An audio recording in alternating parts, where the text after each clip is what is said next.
Howdy, partner. Hi. I need to move over here, I feel like. Are we good on here? I don't know. Whatever. It's just it's just like half of our faces. Welcome Welcome back to BarTalk. Hello? We're in a temporary holding zone. We're in a cell. Everyone's gonna be like, where are we? Where did your mom get all of these paintings? We're in a new location because my mom keeps trying to decorate shit. And this is probably going to be a really echoey episode. It's a bigger room. We got no damn curtains. We got like one carpet. I don't know. It's going to be a little, just bear with us. Is this carpet new? Yeah. Is it a new carpet? Yeah. It's kind of cool. It is good. Okay. Just bear with us this episode because we're going to be in a new location. Hopefully. Yeah. Hopefully next week. If not next week, in 2 weeks. We've been in the process of building our own BarTalk space. Yeah. So we're in the zone. Yeah. So we're getting some stuff for there, but Abigail's mom's got like 8 paintings over here. There's one right behind us. Oh my God, yeah. That's what I said. Like, where did they come? Those are massive paintings, by the way, that I could have painted myself, but that's okay. We won't go there. Anyway, it's like... I'm looking at the price tag. I'm like... that's why I just said, I was looking over there and I'm like, did she get those from Home Goods? She definitely got those from Home Goods. They're way too overpriced. We're not going to go there. Anyway, they're beautiful. Love them. But she's also starting her own podcast, isn't she? Yeah. What's it going to be about? Probably it'll be a Line and Rise with Lori. Is that what it's going to be called? Her business. I don't know. About like just life in general stuff or what? Hey, Ma. Oh, hold on. Just scream it into the microphone. What's your podcast going to be called? A Line and Rise with Lori. Boom. Dude, I know my mom so freaking well. It is A Line and Rise with Lori. It makes sense. Okay, so today I think we're going to do like a really quickie. We're going to do a little quickie. We're going to do a little quickie on training through discouragement. And I wanted to not just make it training through injury because I feel like that's like lame. So we're going to talk about training through discouragement. And I feel like clients asked Abigail about this. Yeah, I feel like this happens a lot. Discouragement, whether it's like, oh, I went backwards in progress. I didn't make progress. I'm not progressing as fast as I'd like. I got injured, so my progress feels like it's derailed. I'm going through a divorce, and I feel like my life is in shambles, and I feel like, and then my kid's pissing me off, and whatever, okay? We hear everything. Yeah. So, we're going to talk about how to do that. Now, I don't know how to handle your divorce or your child, but... Disclaimer. But I can't give you real life advice. No, we are not therapists. All right, well... Sometimes our clients think we are. People definitely consider us being therapists. But today we're going to talk about how you take all your shit and you go into the training room and you make the most out of your time. What you got. And then you leave and you make the most out of what you got outside of the training room. Mm-hmm. Do you want to go first? Dude, I'm like sitting here in silence because I'm like, you should talk to me about how I should do that. Yeah. Yeah. Okay, so Tracy, let's chat. Yeah. Okay. Yeah. So basically, let me teach you what the fuck to do. Even though I don't know what the fuck to do because I also got injured and that shit literally had me depressed. Well, I just think it's so funny that like we're doing something about that because literally like, listen, y'all, this year's been hard. 2023 has been a little hard, okay, on Abigail and Trast's life. So I feel like she just got back from injury. I'm going through a lot of shit right now. And I have a race coming up, so it's just very ironic that a couple of our clients asked us to do this because it's like we live and understand exactly what you're talking about. You know what I'm saying? And I was talking to Ellen about this, and I don't know if she's going to listen to this. Maybe she will. I feel like she listens to our reels most of the time, but maybe I'll clip this just for her. For me personally, all I have to say is like, your training is not supposed to be or meant to be linear at all. Like, yes. I don't think, like, I really think that people go into the gym or they, like, start a new hobby or it doesn't even have to be the gym. It could be literally anything that you want to do in life. Yeah. And I think that they're supposed to go from, like, 0 to 100, no matter that if it takes you a day or if it takes you a year or whatever it is.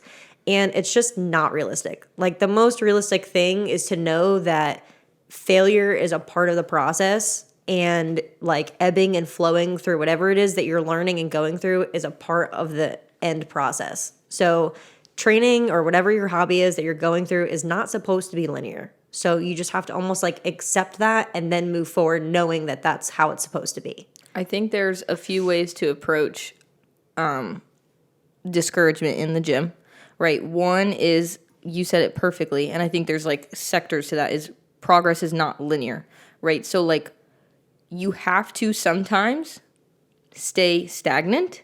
And it doesn't mean going down. It just might be that you have to be kind of in the trenches for a while. And this applies to life as well. This does not just apply to lifting in the gym and progress in the gym and training. But you have to stay stagnant for a little while sometimes before you make a jump. Mm-hmm. Sometimes you have to go backwards a little bit to then launch forward, you know? Mm-hmm. And then sometimes it's these tiny, tiny, tiny little improvements that you don't notice. That you will sit there, or my clients will come to me, oh my God, I'm not progressing. I'm not getting to where I need to go fast enough. And I have to literally stop them and remind them and be like, 2 weeks ago, you weren't even drinking water. Yeah. You're drinking water. Right. Like, what? Right. You know, 2 weeks ago, you were lifting 25 pounds for a goblet squat, and now you're at 45, right? 2 weeks, like a month ago, 3 months ago, whatever. And I have to sit there and be like, you've done this. Like, this is... We have to take a step back and look at the grand scheme of things. So I think my first piece of advice to people who are discouraged is zoom out of wherever you are, zoom out and see where you were and see where you are. Yeah, give yourself grace, you know, like it's the same thing that happens with us in running. It's like 1 week you're on top of the world. And then the next week you're like, oh my God, I'm the worst runner of my whole life. But what's funny about that is that even at your worst run of the week, you're still better at that terrible run than you were at your worst run 5 months ago. At your best run. Right, at your best run. So it's kind of like you look at it and you're like, oh my God, I feel like shit today. But at the end of the day, you're actually better than you were when you first started. So you feeling like shit now is still better. So you have to give yourself a little bit of grace in that area. Whereas instead of like beating yourself down when you're already down, you can kind of take it as it comes and you take a step back and evaluate why you feel like shit or what had happened. And then moving forward to try to make yourself better than how you were. Yeah. You know what I mean? I think that's, you know, one piece of advice is, again, zoom out, see where you were, see where you are. And that's for the people who can't see the small linear increases, right? You might find that you actually have no reason to be discouraged, that in fact you are progressing and things are going according to plan. And if you're worried about not going fast enough, you can always speak to a trainer or somebody who's very knowledgeable. Hey, is it wise to push harder? Can I push harder? How do I program this so that I can push harder, so I can, move a little bit more quickly with this? And then if you are zooming out and you do see that you have gone backwards, there's no reason to feel discouraged in the sense of, I suck, I'm quitting, right? Because that's the ultimate that's the ultimate that's the ultimate failure, is you just stop. Right. It's to look back and say, okay, where did the decline start? It's on this. If we're looking at the graph of progression, right? What data point can I look at that I began to go back down?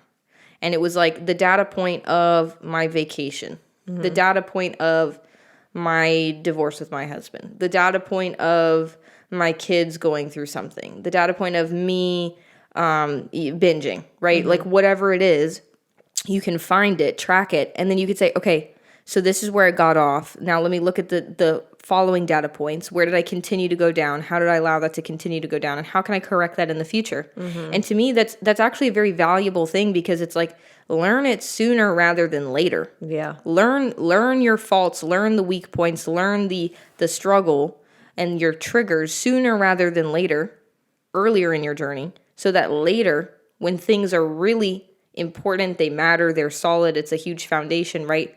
You're not falling very far, right? If you're going up a hill and you're a quarter way up the hill and you roll down to the bottom, it's not as discouraging if you're 3/4 up the way of the hill and you fall to the bottom.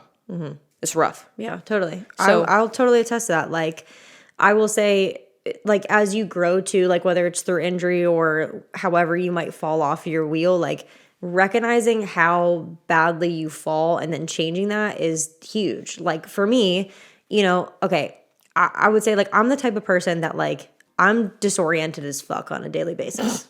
Okay? We found that out last week. Yeah, we all know that. And also the weeks prior. Yeah, we all know that. But with that being said, I feel most comfortable in chaos. And I think that that's because that's my personality. And so, like, when shit hits the fan, I actually feel more comfortable being distracted often. So like I'm going through a lot of shit right now and I have a race coming up in like 4 days. And typically I would be like, I can't go here because I have to do this. And then I would do part of my bedroom and I would do part of packing and blah, blah, blah. And I would distract myself in like a million other ways. And I probably would have told Abigail and like, hey, I can't podcast today because I can't fucking think. But instead, I know that I have to get shit done and life doesn't stop. And I have been like really trying, even though I'm disoriented as fuck normally, but I'm trying my best to like not feel comfort in chaos. And like, this is a part of our job. And like, BarTalk is something that we want to do and move forward. So like, yeah, I can sit in my room and cry and eat Tostitos and fucking do my laundry and my hair at the same time because that's how I feel comfortable. But like, this is very uncomfortable. Right. You know what I'm saying? But I think that's important. I think that's part of it is you recognizing that the detachment and the distraction or the dissociation that you tend to gravitate toward, which is very normal for a lot of people, is an unhealthy habit. Right. And you are actively now attaching yourself to what is real, to the fact that you detach. You're saying, oh, I do this. You're becoming aware of it. You're saying, let me change that. Let me shift this way. And when you look at your data points on this linear scale, it's not only realizing where you have faltered, but also figuring out how to work your way back up and how to do it in a way that is aware and realistic for you. And it might not look the same as before. For example, an injury is a great example of this, or even if you're going through something emotional. But an injury is a great example of this. My neck is jacked up, okay? It had been for the past couple weeks. I want to still train. I want to still do things. I've had clients who've had a lot of pain, lower body or shoulder or whatever, and we're continuing to work on mitigating pain and improving performance. But sometimes if you have a flare-up of sorts, you have to just ignore that body part. Like you have to literally just let it have its flare up, let it rest, okay? Right. And in order to do that, there are still things you can do to come in and train. If your hip is hurting, maybe we'll focus a little bit more on upper body. We'll do a little bit more core work. Maybe we'll do, conditioning is really hard for me because running and walking and biking is hard. My hip hurts. Okay, we'll hit the ski erg. We'll hit the assault bike. We'll hit you can still get those positive endorphins. You can still do your cardio. So your program might shift. Things might change. But just because you can't do one aspect of your training does not mean that your training is now derailed, that it has to stop, that for some reason everything, a piece of my training is needs to be altered, and so because of it the whole thing is just we're burning the building down. That is the exact opposite of the way that you need to think about things. And I think it's the same with an emotional thing. I'm going through a really hard time with my family, okay? So I want to do nothing. I want to hide away. I want to whatever. I want to escape. My workouts are going to be good because I'm stressed and emotionally distressed and I haven't slept and I'm not eating properly. So fuck everything and I'm just not going to work out either. It's like wrong. These are the days that actually you need to get yourself into the gym. And it might be less times per week. And the programming might shift. And maybe you're going to have to do it in your neighborhood outside of your house because you don't have time to drive to the gym. But you're finding these data points that made you go down. And you're saying, okay, here, made excuse because I didn't have time to drive to gym. How do I change that? Work out at my house. Yep. Write a program to work out at my house. Okay, data point here was hurting, and so I just stopped working out altogether. Okay, where is it hurting? How can I program this stuff so that I am I'm mitigating pain and I'm improving performance in other areas? I changed my program. Okay, that might be time to hire a trainer. My data point here, I was super emotional and I started eating like whatever the fuck I wanted. And I got off my nutrition and I felt like shit, and so I didn't want to go work out the next day because I was feeling terrible.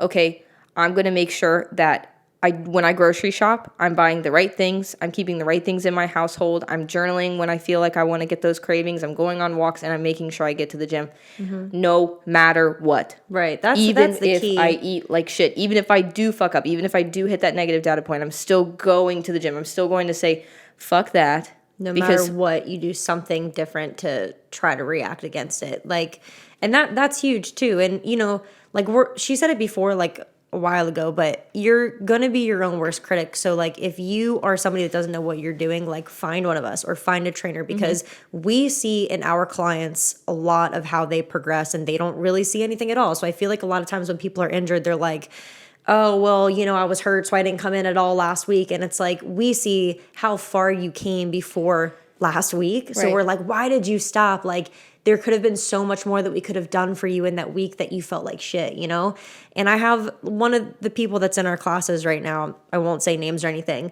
but they, have been going through a lot in their household that has caused them to get sick. And so they stopped coming to class. And I had realized like how far they had come in the last couple months. And so I was really pressing on them to be like, listen, you working out like you normally would be, coming in, doing 3 endurance days, balance plyos, core, whatever, you know what I'm saying? That was your routine. But right now, that's not what you can handle. And that's okay. Just go for a walk. Just don't let whatever is happening just dissociate you from everything that you know and love and has gotten you this far. You know what I'm saying? Because I see it in you of how far you've come. So I just was telling them, like, even if you can't come to class, go for a walk, right? Like, do something to get yourself out of that meld of sulking and feeling sick and injured or whatever it might be, because you have like people that are in your corner. And if you don't, there's definitely people that would be there for you. So like find one of us, I think there's a couple of things off that you could say. One, it's like, make sure you have a good support system, right? Make sure that you have people that can help you or keep you accountable. And then 2, it's also like there are things that you can set up. Like sometimes you do also just have to go in and get it the fuck done.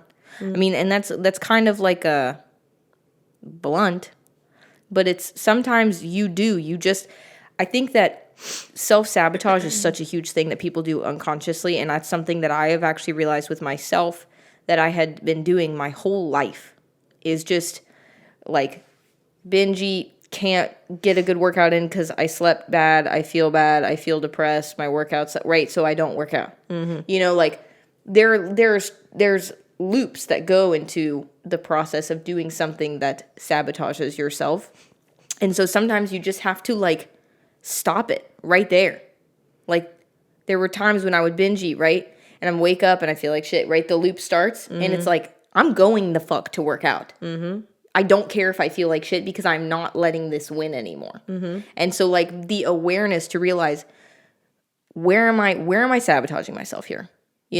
Life is crazy, life is hard, things get thrown at you, but also where am I letting myself sabotage myself? Right. And where am I letting life kick my ass when I really shouldn't be? And how do I change that? Seriously, I've said it before in this podcast and I say it again. This mentor of mine said something very powerful to me when we were talking about being afraid of failure. And all he did was he looked at me, he said, "You are not afraid of failure, you are afraid of success." Yeah, it's true. And it's like, failure is familiar to everybody. We will always experience it on some level. Whether you fail trying to become successful or you fail by avoiding the things that are hard and the things that will make you successful, you will fail. What not everyone gets to experience is the feeling of success, the feeling of winning over and over and over again at things that on this scale make you afraid. They're hard. They're obstacles. They're hard to accomplish. And I think a lot of people, when they have these things come up, it becomes this hurdle that they use as an excuse to sabotage themselves. Yeah, totally. And so I think being able to have a good support system is one tip. 2 is listen. I listen to motivational podcasts, motivational videos. I need it in my ear. I'm like I need it in my ear kind of person. I follow that. Shit. I literally just reposted something for them today. Competitive mindset or something. Okay.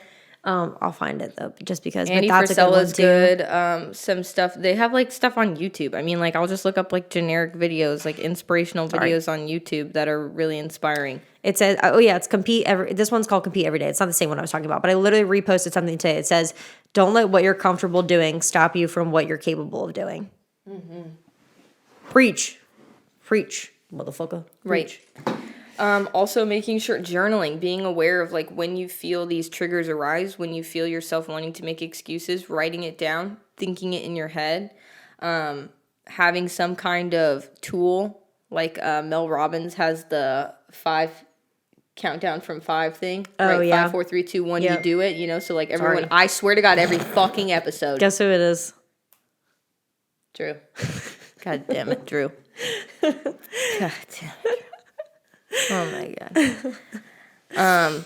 What the fuck was that? Oh, having things in place to help you, right? So like listening to a motivational video, whenever you feel like you're wanting to go like binge eat or something, go on a walk. Whenever you feel like you're like, I'm not going to go to the gym, just put on the outfit.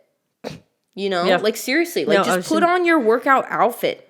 Maybe like just put on your running shoes, put on the thing, go start walking and just see what happens. I found just that there's see so where many, it takes you. This is okay. This fucking Monday, yesterday, I had this. I was like, I had sprints and I had base work planned.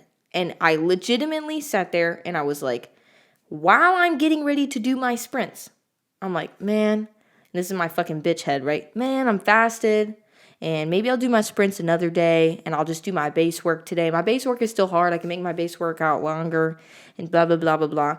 And I literally stopped myself like halfway through. I was writing to replan my whole program for the whole week. And I was like, this is fucking stupid. I stopped myself. I was like, you are going to beat yourself up later if you do not get done what you said you were going to do today. And at this point, are the conditions ideal? Maybe not. But guess what? That's the fucking program you wrote. So fucking do it. And I literally did my sprints and Mac watched me dying. Mac, shout out Mac. He's from the Flow CR. All of them saw me dying. I got on the step mill. I'm stepping. I'm doing my base work, right? Yeah. And I got it the fuck done. And guess what? I was like, I finished that day being like, I did it. I did what I was supposed to do. And I felt good. I felt accomplished. I felt like I earned respect for myself. Yeah, totally. I earned the right to be like, you won today. And you have to do that for yourself. It's like, even if it means I got to change the program, shit's going down. I got to call on a trainer because I'm hurt and something's going down. I'm going through a lot. I'm sick right now. I've got an illness I'm working through. I've got to change. I've got to regroup. It's like, okay, that's fine. Take the negative data points. Figure out what the fuck they are. Work on creating a plan to change that and to work through that anyways. And then earn that respect for yourself back, man. Yeah, you deserve it. Yeah, and like you said, like failure is very familiar, and like the excuses that you make for yourself over and over again. Like even one of the excuses, you know, like I did the same thing last week with one of my running days. Like shout out to Joey that called me a bitch because he called me a bitch over text and was like, just get the fuck up and run. Because I literally woke up, I like slept like shit. I had been like rehabbing all week. Like my hamstrings were not feeling good. I was just like, I do not want to run. Like I could do every type of mobility, stretch, exercise in the world. It was like, I'm pretty sure it was a 15. I think it was last week. And I was like, dude, I just don't want to be here. I'm like, I keep doing everything that I'm supposed to be doing. Like, you know, I'm air quoting or whatever that I'm supposed to be doing. Like, I wake up every day and I stretch. I'm warming up. I'm cooling down. I'm biking on my own time, blah, blah, blah. And you're like, damn, like I'm doing everything that I can and I still feel like shit. And it was so easy for me to wake up and just be like, nothing is working. So why am I going to go? And literally Joey was like, you're being a bitch, just fucking get up and run. And I was like, yeah, you know what, you're right. Because after it's that I bitch ran, voice. Seriously, it's the feeling. Right. Oh, like I'm now hurt. I know I feel good. Right. Like I know how it feels to feel like shit and feel in the doghouse. And then you do something that you're not supposed to do or that you didn't want to do. And afterwards you always feel like there's this undeniable feeling of getting done something that you didn't want to do that you feel great. So getting to that point is obviously the hardest part, but we already all know how it feels to succeed at something and give yourself that respect. Yeah, and so Jocko gave a good piece of advice. Jocko Willink actually gave a really good piece of advice that sometimes I follow. He's like, if I don't want to do it, I do it. And if tomorrow I still don't want to do it, I rest. It's like, that's good. If you wake up this morning and if, like, let's say Trass, she wakes up, fuck, I'm hurt. I probably shouldn't even run this 15 miles, right? The bitch voice starts talking. I probably shouldn't run the 15 miles anyways and whatever, and I feel like crap, right? She runs 15 miles. She's got, like, a 5K plan for the next day. It's like, okay, she gets up, she fucking runs. Maybe the next day she wakes up, she still feels like a truck hit her. Everything hurts, whatever. It's like, then maybe figure out what period of, obviously, if you're training you're in. If you're in a training portion where you're supposed to be kind of pushing hard, maybe just do it anyways. But if you're not, maybe you can stop and be like, okay, now today. I'm still hurting. The volume is clearly too high. I'm feeling very fatigued. I'm feeling borderline signs of like sickness or whatever it is. You know, then today I rest. Today I do a light bike. Today I do a long walk instead. Something like that. Mm-hmm. Yeah, totally. I'm like already weirdly in that headspace like right now for Saturday. Like Saturday is the ultra. It's fucking like 33 miles and 70 obstacles. And I'm literally like, I want to vomit just like thinking about it, but I'm already getting myself in that headspace because I know for a fact I'm going to wake up that morning. I'm going to wake up at 4 o'clock and I'm going to be like, what the fuck am I doing? I'm going to wake up and I'm literally going to like look at Alana and be like, I am so sorry I made you sign up for this. And then I'm going to get on that start line and I'm going to be like, I can't wait. You know what I'm saying? Like, I'll be like, oh my God, I can't wait. And then like you go through all of those emotions because I know that even though it's going to suck, like I know, obviously I'm not going to know the exact feeling of how much that suck is going to be like, but I know that once I cross that finish line, I'm going to feel like on top of the world. And so like I'm prepping myself almost to have the worst experience possible just because I know that I'm going to feel better afterwards. Yeah. You know what I mean? Yeah. So it's kind of like, I don't know. I feel like we've been through a lot of that where like, it's just, it kind of saddens me a little bit when clients come to us and they feel like they've been doing everything in the book and they've been doing everything that we tell them to do and quote unquote, nothing is working because like we said, like we see it. Yeah. And well, we also, feel it, you know? Sometimes this is where like I start getting very like blunt with my clients is they're like, I've been doing everything and I feel like I'm not seeing it. And it's like, you haven't been doing everything then. That's like the last resort. If nothing genuinely is working and you come to us and you're like, but really we both are like, but did you? That's usually my first thing. I'm like, I look at them. Did you? Right. That's my first thing. I'm like, look, I see you for an hour and a half a week total. So there are a lot of other hours in this week that you have full autonomy over yourself. Did you not stick to the plan? And almost always when I look at them, because I love my clients, they're very honest. They're like, I did not stick to the plan. I'm like, okay. So that's fine, but you can be pissed at yourself, but like now we get over it and let's move on and let's redirect and let's figure out how we're going to fix this because clearly the plan is not at a place where you can take on everything on the plan. So now we need to adapt the plan. And you need to toughen the fuck up. And we need to get this shit done. Yeah. Because it's like, I sure as fuck don't want to see you not progress. Like, and I'm sure, and I look at them, it's like, I'm sure you want to see yourself progress. And they're like, yeah. I'm like, then it can't all be on me. Right. Like, this is your this is your journey. I don't give a fuck about your in-body in the sense of like, it's not my body. I give a fuck about it in the sense that you're my client and I want to be a part of that, and I do feel somewhat responsible for you. But it's like, that's your in-body. It's your meals you're cooking. It's your workouts you're doing. It's, you know, like, it's you your be walks honest about what you're doing, you know? It's your drinks you're drinking. Yeah. It's you. It's you, and it's your thing, and it's like, I want to guide you the best possible way that I can and set it up in a way that is the most successful, the highest chance of success for you. And if we need to regroup, that's fine. But, and this is a big but, it's also just going to be kind of fucking hard. Yeah. You know? It's just, part of it is like, you're going to get pissed. You're going to have bad workouts. You're going to have times where you fail. You're going to have things that put you negative, that put you in the negative, that give you negative data points. You're going to. You will. There's not an if. You will. And it's like, really? The real fucking winners is how do you look at those negative data points and how do you adjust off of them? Do you look at them and you say, fuck this, I failed, I'm done? Or do you look at it and you say, I wonder what the hell I did there. Let me see how I can adjust that. Where did I go wrong? And you look at it more strategically and less emotionally. Because everybody, when it comes to this kind of thing, the physical thing, there's a lot of emotion tied in it. A lot. You know, you feel it, I feel it. And some of it is controlled and some of it's not. I'm trying to think of the person that it was. I'll look it up after, but I've heard it a couple times, and it's like the rule of thirds. And I say this to some people all the time. The Olympic, who the fuck? I can't the Olympic remember. lifter. It's some chick. But basically they were talking about the rule of thirds where like a third of your fitness, let's just say, is going to suck. And a third of it is going to be kind of like, you know, the ebbs and flows. And a third of it is going to be great. And it's so true because everybody thinks you have to be great all the time. Like we said at the very beginning of this, like you feel like you should go from 0 to 100 on this like straight uphill path and you just keep going. And it's just like a part of it is going to be because life rocks, and who doesn't want to drink with their friends and hang out and, you know, experience the best donut of your life, and who doesn't want to go on a vacation with their friends, right? And so like a part of that process of life injected into your fitness or having a trainer is like, be honest with yourself. Like, did you really hydrate this week? Did you really like shit this week? And a third of that is going to affect your fitness where you're going to have really shitty weeks. And then a part of it is going to be the third where you're kind of just like at that level playing field, like Abigail said, because you got to this like plateau of comfortability that your body is in. And so your body's just kind of like piddling along and it's being super comfortable. And then a third of that you're going to excel for. And like, it's okay.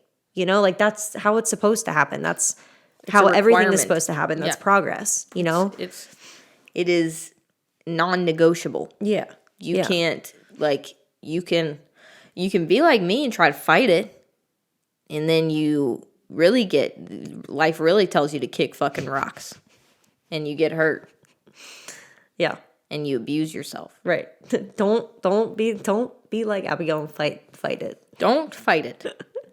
Just don't be a bitch. Yeah. And do your workouts when you know you're not supposed to, and you know you'll feel better later. Yeah. And take it as it comes. It's all good in the hood. I don't know. I don't know how that advice was, but that's all we fucking got. We're like talking directly to the people that asked us to make this podcast. Hope it helps. I'm talking to you. I'm talking to you. I'm talking to me too a little bit. We're talking to everybody. We're like talking to ourselves and we're talking to you, but realistically, life is good, man. Just take it as it comes. It's all good. Everybody, when you listen to this, go hit up Trass at Trass is here. TRASSISHERE. Wow, that was impressive. Hit her up. Say good fucking luck on your race. Woo-hoo. She's going to kill it. Give her encouragement. And until next time, we're fucking out. BarTalk. Word. Boy. Bye.